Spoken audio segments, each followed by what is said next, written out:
Modal bank adalah jumlah dana yang ditanamkan dalam suatu perusahaan oleh para pemiliknya untuk pembentukan suatu badan usaha, dan dalam perkembangannya modal tersebut dapat susut karena kerugian ataupun berkembang karena keuntungan yang diperoleh. Sedangkan manajemen permodalan bank syariah adalah bagaimana mengatur modal sedemikian rupa sehingga masyarakat mau memberikan dananya untuk menambah modal bagi suatu bank. Jika demikian, berarti semakin tinggi tingkat kepercayaan masyarakat, kemungkinan masih besar pula modal yang bisa diserap oleh perbankan. Menurut Johnson & Johnson, modal bank mempunyai 3 fungsi.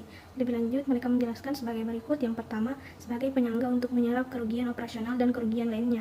Dalam fungsi ini, modal memberikan perlindungan terhadap kegagalan atau kerugian bank, atau perlindungan terhadap kepentingan para deposan. Yang kedua, sebagai dasar untuk menetapkan batas maksimum pemberian pembiayaan. Hal ini adalah merupakan pertimbangan operasional bagi bank sentral sebagai regulator untuk membatasi jumlah pemberian pembiayaan kepada setiap individu nasabah bank. Yang ketiga, modal juga menjadi dasar perhitungan bagi para partisipan pasar untuk mengevaluasi tingkat kemampuan bank secara relatif untuk menghasilkan keuntungan. Tingkat keuntungan bagi para investor diperkirakan dengan membandingkan keuntungan bersih dengan ekuitas para partisipan pasar membandingkan return on investment di antara bank-bank yang ada.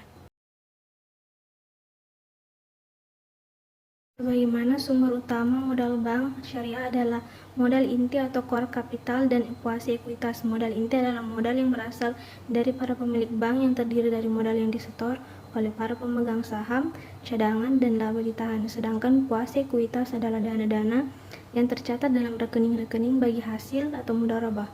Modal inti inilah yang berfungsi sebagai penyangga dan penyerap kegagalan atau kerugian bank dan melindungi kepentingan para pemegang rekening, titipan, wadiah, atau pinjaman kard, terutama atas aktiva yang didanai oleh modal sendiri dan dana-dana wadiah atau kard.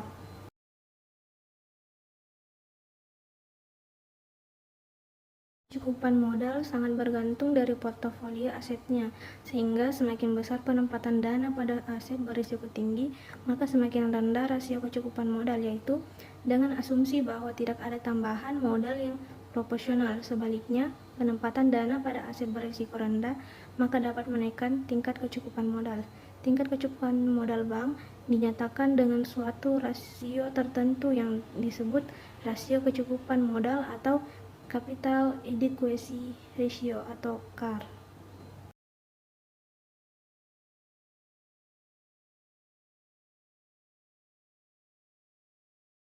Berikut adalah beberapa penerapan CAR khusus untuk perbankan syariah. Yang pertama, prinsip syariah yang diakomodasi.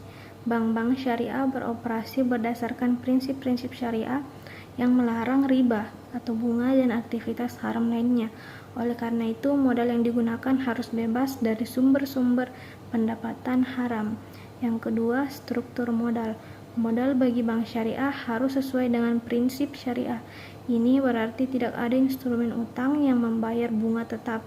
Sebaliknya, modal harus berbentuk investasi atau partisipasi modal yang memberikan keuntungan dari keuntungan atau kerugian bisnis yang dilakukan.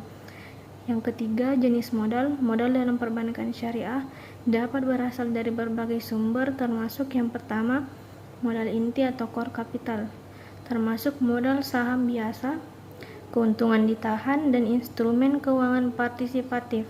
Yang kedua, modal tambahan atau additional capital.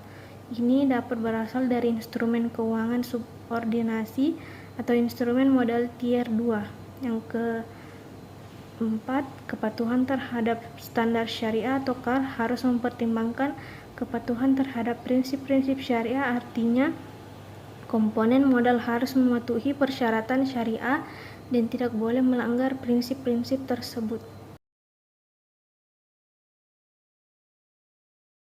Yang kelima, pengelolaan risiko syariah. CAR juga harus mempertimbangkan risiko-risiko khusus yang terkait dengan operasi perbankan syariah, seperti risiko mudharabah atau bagi hasil atau musyarakah kerjasama bisnis. Yang keenam, pemantauan dan pengawasan otoritas syariah. Pengawas otoritas syariah di setiap negara akan memastikan bahwa bank-bank syariah mematuhi persyaratan modal yang telah ditetapkan sesuai dengan prinsip-prinsip syariah. Yang ketujuh, pengukuran risiko. Bank syariah perlu memahami dan mengukur risiko dengan cara yang sesuai dengan prinsip-prinsip syariah. Misalnya, pengukuran risiko kredit dapat dilakukan dalam konteks transaksi jual beli atau kerjasama bisnis syariah. Yang kedelapan, transparansi dan pelaporan. Bank syariah harus memberikan laporan terperinci tentang komposisi modal mereka dan tingkat CAR mereka kepada otoritas pengawas dan pihak-pihak yang berkepentingan.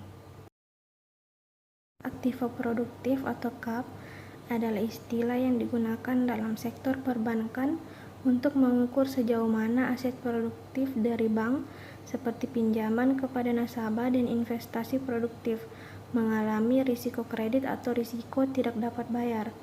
Ini adalah indikator penting untuk menilai kekuatan kredit dan stabilitas keuangan dari suatu bank. Manajemen permodalan bank syariah adalah strategi dan proses pengelolaan modal untuk memastikan kecukupan dana dalam membiayai operasi bank. Ini melibatkan alokasi dan penggunaan modal dengan bijak untuk mengimbangi risiko dan memenuhi peraturan. Bank syariah harus memastikan bahwa modal mereka sesuai dengan prinsip-prinsip syariah dan dapat menanggung risiko kredit serta operasional. Dengan manajemen permodalan yang efektif, bank dapat mempertahankan stabilitas keuangan, memperluas aktivitas usaha, dan memenuhi kebutuhan nasabah dengan baik.